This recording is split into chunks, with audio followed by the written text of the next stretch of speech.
Welcome to another episode of Jim's podcast.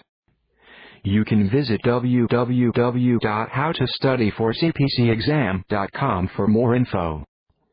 In this episode, we will be talking about the things that will derail your time management strategies in the AAPC CPC exam. If you are not careful, even the best time management plans can go wrong. The AAPC CPC exam requires you to answer 150 questions in 5 hours and 40 minutes, and a lot of students simply run out of time to even finish it. One of the most important factors of passing the CPC exam is to have a good time management strategy.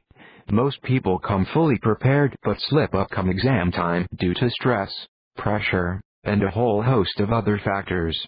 Here are some of the top things that will derail your time management strategies in the AAPC CPC exam hall. Point number 1. Thinking too much.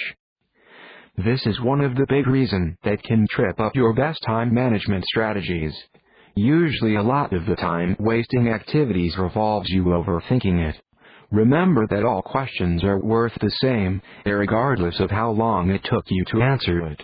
So if you're having a particularly bad time with question, you should be moving on and coming back to it later. Point number 2. Doubting yourself and repeatedly changing answers. The objective is to pass the CPC exam, not to ace it, so you'll need to keep moving once you have an answer. If you have an answer but aren't really sure, then just mark it as one of those questions that you'll come back later if you have the time to spare. Point number 3. They're not there to trick you.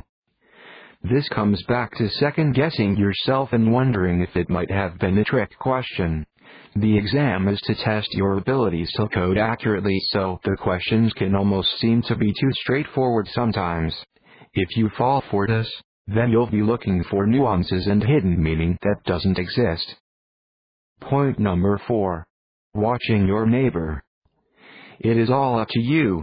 Everyone is given the same amount of time, same questions, and the same environment to finish the CPC exam, so what they do is none of your concern. Some people use different strategies, such as jumping ahead or even starting from the end, so do not be distracted wondering what your neighbor is doing. Point number 5. Panic and tools breakdown. Last of all, being prepared is the best way to avoid any problems in the exam hall. Visualize all the things you'll be going through a few days before the exam so you know what is coming, what you need to do, and what you need to bring. There is nothing worse than having something go wrong, such as running out of pencils or forgetting the time and then having to panic in the exam hall.